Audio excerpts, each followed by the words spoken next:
수색대대 장병 8명은 DMZ로 가는 유일한 출입구인 통문 앞에 도착했습니다. 그 순간, 적 GP를 부셔버리고 싶은 마음밖에 없습니다. 전군의 최고 수준의 경계 태세인 진돗개 하나를 발령하고 금방이라도 큰일이 날 것 같아요. 안녕하세요. 스토리텔러 상병 옹성우입니다. 그날 군대 이야기에 오신 것을 환영합니다. 네, 초대해 주셔서 감사합니다. 부부걸 유정입니다. 반갑습니다.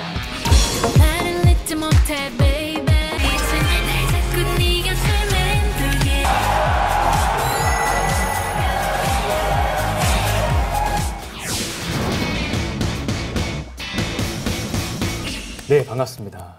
제가 군인이라서 그런지 유정 씨를 보면 바로 이 노래가 떠오릅니다. 네. 뭔지 알 것 같아서 너무 민망해질 것 같은데. 네. 화이팅! 와, 롤리 롤리 롤리 롤리. 네, 감사합니다. 롤리라고 네, 위에 갔다가 아래까지 쓸어 내려서 사실 내려오는 안무인데. 이것도 네, 맞아요. 이 안무도 너무 좋아했거든요. 감사합니다. 네. 군인과 부부걸은 뗄래야 뗄 수 없는 관계잖아요. 그렇죠. 롤린의 역주행이 시작된 곳이 군부대였는데 당시에 심정이 어떠셨어요? 정말 저희가 예상하지도 못하게 이 롤린이라는 곡이 역주행을 해서 정말 너무 신기했고 아직도 믿기 어려운 것 같아요. 이때 은혜 갚은 군인이라는 신조어까지 생겼잖아요. 네네. 그동안 부부걸이 군 장병들이 원하는 곳이라면 어디든 달려가서 멋진 공연을 선물했기 때문인 것 같아요. 안녕하세요. 스토리텔러 이혜성입니다. 그날 군대 이야기에 오신 것을 환영합니다.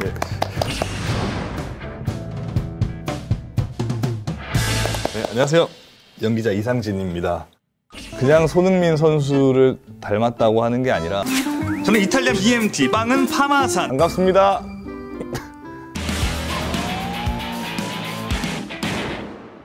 지금까지는 주로 어떤 역할을 맡으셨죠?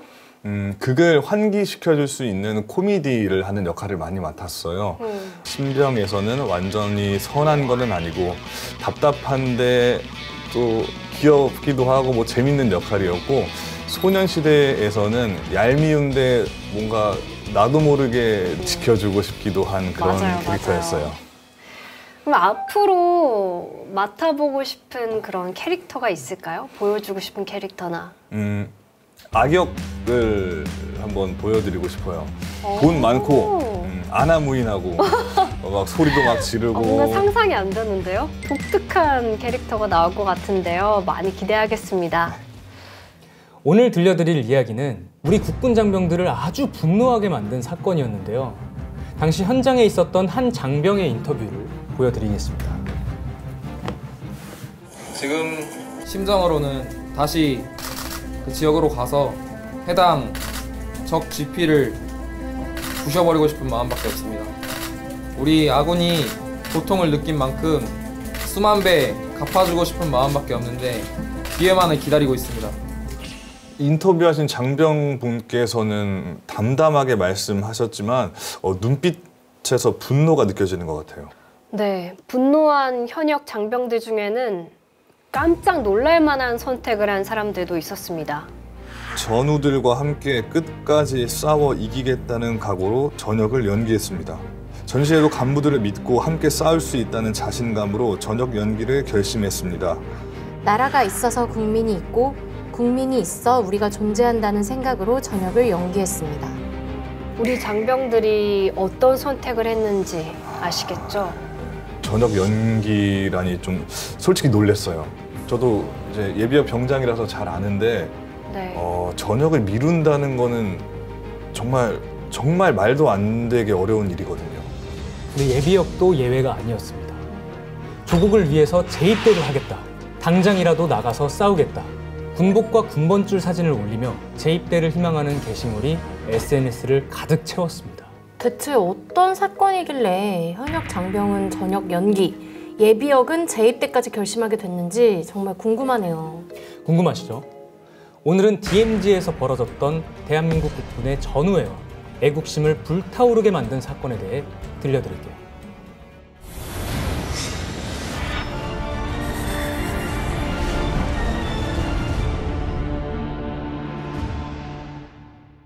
때는 2015년 8월 4일.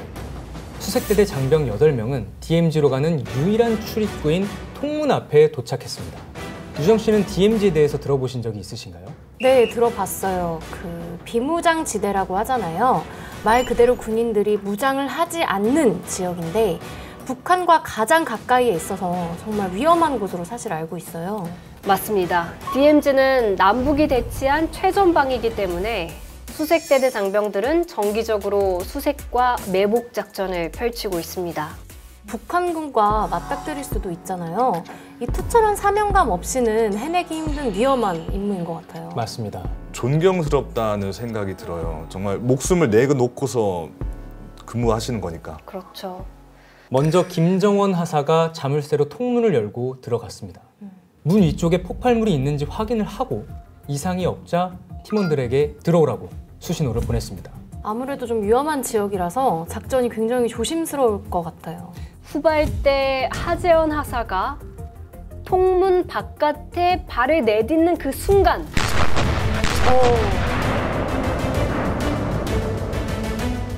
무언가 고막이 찢어질 듯한 굉음을 내면서 폭발했고 하재헌 하사가 그 자리에서 튕겨져 나갔습니다. 그 통문을 이렇게 딱 발을 내딛는 순간 이제 갑자기 이제 귀에서 막 삐 소리 나고 앞이 안 보이더라고요. 순간적으로 약간 기억을 잃었던 것 같은데 정신을 차린 하재헌 하사의 눈에 가장 먼저 보인 건 바로 살점이 다 떨어져 나간 두 다리였습니다. 어떡해. 정신을 금방 차렸거든요. 금방 차렸는데 이제 제일 처음 보이는 게 이제 제 다리였죠. 제가 앉아 있더라고요, 이렇게. 나는 분명히 서서 이렇게 걷고 있었는데 이제 다리는 다 터져 있었죠. 왼쪽 다리는 이제 뼈가 보이는 상태로 이제 그거를 눈에 딱 보니까 이제 그때부터 아프기 시작한 거죠. 다리 쪽부터 이제 타는 느낌들이 좀 들기 시작하더라고요. 그래가지고 이제 좀 고통에 좀 소리를 좀 쳤었죠, 초반에는. 김정원 하사가 부상당한 하재헌 하사의 상체를 끌고 다시 통문 안으로 들어가는데요. 갑자기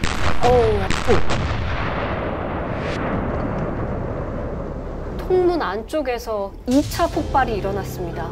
이번에는 김정원 하사가 발목이 절단되는 부상을 당했습니다. 아니 이게 무슨 일이에요? 당시 수색대 장병들은 적의 공격을 받고 있는 상황으로 인식했습니다. 그래서 대응 태세를 갖추는 동시에 포복으로 부상당한 장병들을 후송했습니다. 아, 정말 급박한 상황이었는데도 우리 장병들이 대처를 잘 하신 것 같아요. 맞습니다. 수색대 장병들은 평소에 교육받은 대로 침착하게 대응했습니다. 엄청난 폭발력으로 우리 장병들에게 치명적인 부상을 입힌 물체는 바로 이것이었습니다. 이게 뭐예요? 약간 필통 같기도 하고. 겉보기에는 나무 필통처럼 보이지만 지뢰입니다. 오. 나무 상자 안에 폭발물이 장착돼 있어서 목함 지뢰라고 불러요. 아, 목함지뢰 들어는 봤는데 실물은 처음 봤어요. 크기가 되게 작은데 이 지뢰의 폭발력이 그렇게나 커요? 크기는 가로 9cm, 세로 20cm, 높이 4cm에 불과하지만 사실 어마어마한 살상용 무기입니다. 이 안에는 200g의 TNT 폭약이 장착돼 있는데요. 살상 반경이 무려 2m나 됩니다. 이 2m 안에 있으면 다치거나 목숨을 잃을 수도 있다는 거죠? 네, 맞습니다. 이 목함 지뢰는 폭발 지점에서부터 15m 떨어진 곳에 유리창을 깨트릴 정도로 엄청난 위력을 가지고 있습니다. 좀 무서운 것 같아요. 이렇게 용수철에 뚜껑을 받쳐서 매설하면 1kg 이상의 무게만 가해져도 펑! 폭발합니다. 대한민국 국방부가 사건의 원인으로 목함 지뢰를 지목한 데는 이유가 있었습니다. 당시 폭발 현장에서 나무 파편과 함께 목함 지뢰에 사용되는 용수철, 공이를 수거했기 때문입니다. 우리 수색대 장병들이 밟은 게 목함지뢰가 확실하네요. 그렇다면 이 목함 지뢰는 누가 매설한 걸까요? 당시 이 사건으로 큰 부상을 당했던 하재헌 하사는 북한의 소행이라고 생각했습니다. 저는 이거 무조건 북한 소행이다라고 생각을 해가지고 빨갱이 새끼들 나와라 막 그냥 숨어 있지 말고 붙자 막 하면서 막 북한 적지피랑 이제 저희가 있던 데랑 가깝다 보니까 소리치면 들릴 정도거든요. 그래가지고 숨어 있지 말고 나와라 제대로 붙자 막 이렇게 많이 좀 소리를 쳤던 것 같아요. 북한의 소행이라는 확실한 물증도 있었어요. 현장에서 수거한 잔해물이 북한군 목함 지뢰와 일치했습니다. 이 목함 지뢰는 나무로 만들었기 때문에 금속 탐지기에도 잘 발각되지 않습니다. 그러면 작정하고 묻어놓으면 꼼짝없이 당한다는 거잖아요. 그렇죠. 사건 현장에서 수거한 목함 파편과 용수철이 녹슬지 않고 깨끗했습니다. 이게 무슨 의미일까요? 사건이 발생하기 얼마 전에 만들었다는 거 아닌가요? 거기다가 사건이 벌어지기 불과 2주 전에도 DMZ를 수색했는데 그때는 아무 이상이 없었어요.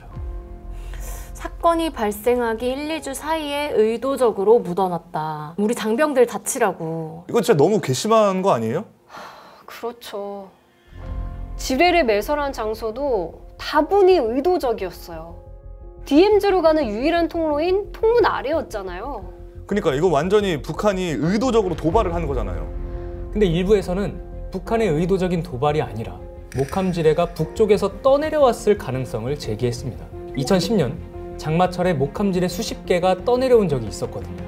사건이 발생한 날짜가 8월 4일이면 이때도 사실 장마철이잖아요. 그럼 이번에도 목함 지뢰가 빗물에 떠내려온 건 아닐까 하는 생각이 들긴 하는데. 그럴 가능성은 단 1%도 없습니다. 왜냐하면 사건이 발생한 지역은 북쪽보다 지대가 높은 곳이었거든요. 우리 쪽의 지뢰가 북쪽으로 흘러 들어갔을 수는 있어도 그 반대의 상황은 불가능합니다. 북한군이 불법으로 군사 분계선을 침범해서 의도적으로 이 목함 지뢰를 매설한 거네요. 네, 정확합니다. 그래서 대한민국 정부는 이번 사건을 북한의 명백한 의도적 도발로 규정하고 이에 상응하는 혹독한 대가를 치르게 하겠다고 경고했습니다. 우리 군은 수차례 경고한 대로 북한이 자신들의 도발에 응당하는 혹독한 대가를 치르게 할 것이다. 이때 북한은 어떤 반응을 보였을까요? 지뢰 폭발에 대하여 북도발이라고 괴뢰 군부가 떠들고 남조선 괴뢰 당국에 정식으로 충고한다. 그 지뢰가 서울 한복판에서 터졌다면 그때에도 우리 군대가 들어가 매설했다고 우겨댈 셈인가? 진짜 뻔뻔하네요. 이렇게 나올 줄 알았어요. 이게 무슨 말도 안 되는 소리입니까? 북한의 뻔뻔한 태도에 우리 정부가 선택한 첫 번째 대응은 바로 심리전이었습니다. 심리전이요? 네. 북한이 국군이 다니는 길목에 목함 지뢰를 매설한 이유는 국군의 심리를 자극하기 위해서였습니다. 국군이 지뢰를 밟아서 부상을 입으면 북한을 두려워할 거라고 생각을 한 거죠. 북한의 심리전에 우리나라도 심리전으로 대응한 거예요. 우리도 북한군이 다니는 길목에 지뢰를 매설했나요? 바로 대북 확성기 방송입니다. 무려 11년 만에 재개했어요. 방송을 하는 게 북한한테 위협이 되는 건가요? 자, 생각해보세요.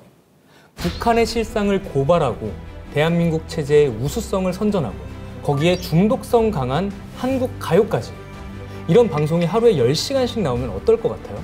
듣기 싫어도 들어야 하는 거잖아요. 네. 북한 주민이나 군인들이 자기도 모르게 세뇌될 것 같아요. 그게 북한이 제일 두려워하는 거 아닌가요? 아니, 효과가 좀 있었나요?